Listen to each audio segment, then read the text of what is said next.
Whoa,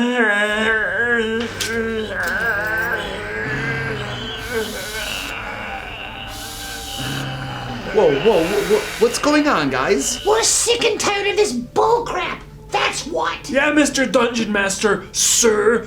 You're giving us the shaft on magic items. Indeed. The rate of magic item distribution is far below the standard deviation curve used by other dungeon masters. But you guys have buckets of magic items back at your base that you never even use. That's because you're screwing us over. Yeah, you just need to give us more magic items. Just keep them flowing.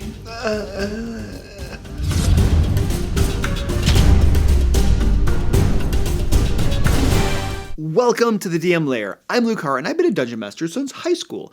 On this channel, I give practical Dungeon Master advice that you can implement at your game table. Today in the Lair, we're going to be talking about magic items. Specifically, I'm going to discuss the pros and cons of giving out too many magic items to your D&D players, and of giving out too few. Then, I'll touch on what I think is the right balance of magic items to give your players. Finally, I'll go over a few different ways you can go about giving magic items out. But first, I want to thank my awesome patrons and members for helping choose the topic for this video.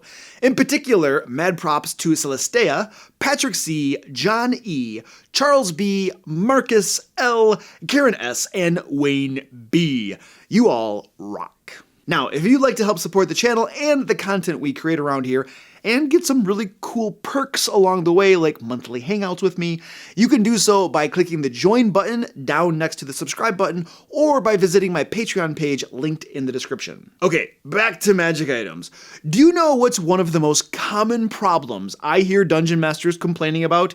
It basically has to do with the DM having given out too many magic items to their players, who are then way overpowered, and now the dungeon master doesn't know what to do. Believe me, this problem has come up time and time again, and it really has a simple solution.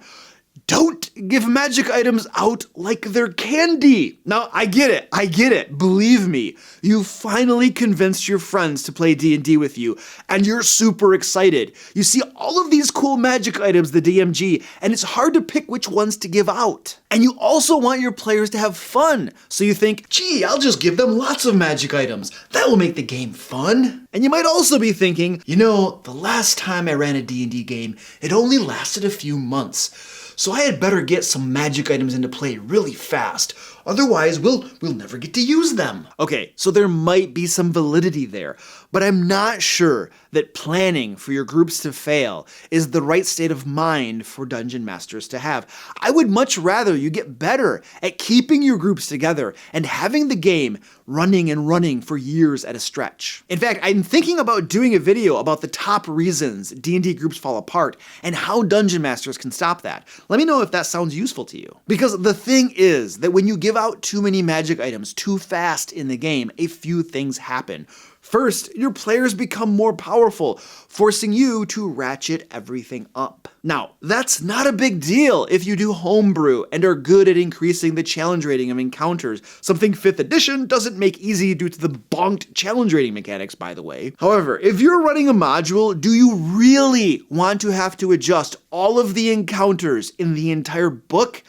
I don't know about you, but the last time I checked, I buy modules to make my job as the DM easier, not harder. The other thing with giving out too many magic items is that, yes, they're cool at first, but eventually they cease to feel special. Mr. Dungeon Master, how many magical axes do you think I need? Am I really that bad at this game? Okay, so what about giving out too few magic items? There are a couple problems with that as well. First of all, you'd be neglecting a really cool part of the game.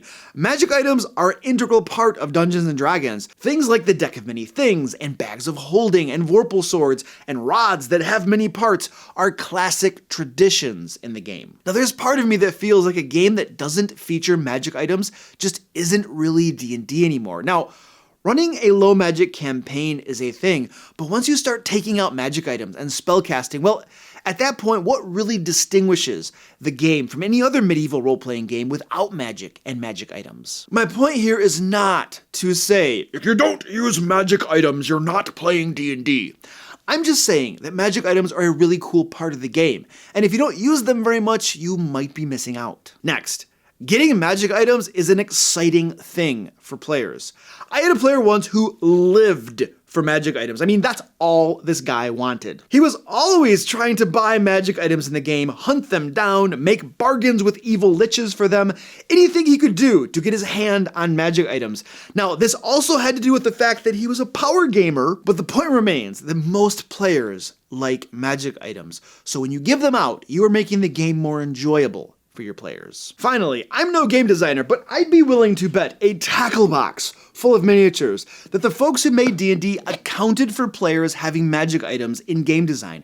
That is, challenge ratings and difficulty encounters in published modules assume that as players level up, they will have magic items to help them out. And if they don't have that bit of increased power that comes from magic items, I wonder how many magic items I should give to my players. Finding the right balance of magic items to give your players isn't the same for every dungeon master, I feel. I'm going to tell you how I've been doing it that seems to work well for me. First, I roll from the loot tables in the Dungeon Master Guide. I know they're random tables, but they seem to average out fairly well. So basically, my players get the magic items that I roll from the tables. Now, they aren't always perfectly useful to them. What's a group with no bard going to do with an instrument of the bards? But this method is actually realistic, and it forces your players to stretch their imaginations and creativity. There have been many times that I've given out a magic item thinking it was a piece of junk, like the ever-smoking bottle and the decanter of endless water both come to mind, only to find my players coming up with ingenious uses for them. And then what I do is every so often, I'll take a survey of all the magic items my players have to see how it's going.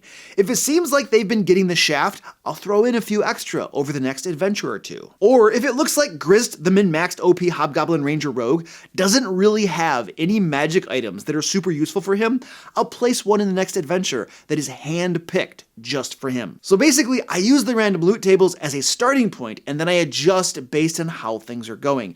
I've found this system to work just fine for me over the years of running D&D 5th edition. Another way you could award magic items is by using the guidelines in Xanathar's Guide to Everything on page 135. It tells you exactly how many magic items of which rarity and which power, minor or major, to give your players. According to Xanathar's, using that system will result in the same effect as rolling from the tables in the Dungeon Master's Guide. However, my major gripe with Xanathar's system is that magic items are not clearly identified as minor and major in the Dungeon Master's Guide.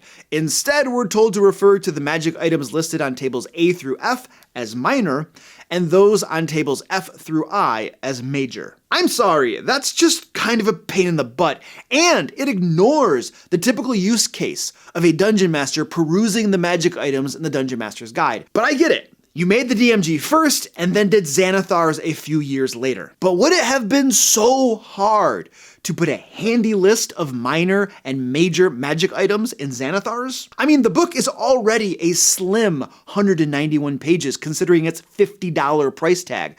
A handy list would have helped you pad those pages out with minor effort on your part. Whoops, I kind of slipped in a rant there. Maybe we should just move on.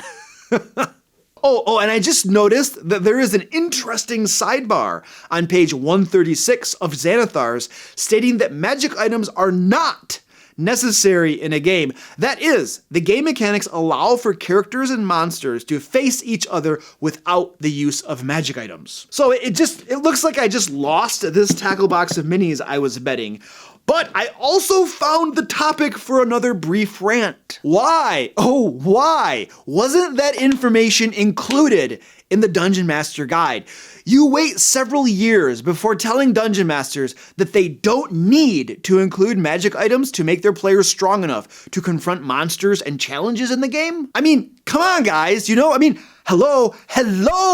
Holy crap. The next thing you know, they'll be including a 2nd level healing spell in the game that is so powerful, only the 9th level spell Mass Heal can top it. Anyway, regardless of which system you use to reward magic items, my ultimate recommendation is that you err on the side of giving too few magic items, see how things are going, and then give more as needed. And the reason for this is simple. It's easier to give out more if you gave your players too few than it is to either adjust just your entire game, or ask your players to give back some of their magic items. Players usually don't like that, as it plays upon a psychological principle known as loss aversion. They also feel like it's a nerf, and nerfs are usually not fun, so yeah, try to avoid that stuff. How to reward magic items. Okay, now I'm gonna pound through a quick list of ways you can include magic items in your game. First, the enemies are using them. I love having the bad guys use magic items against the characters. Not only is it super cool from a gameplay perspective, but it also lets me have fun with them too.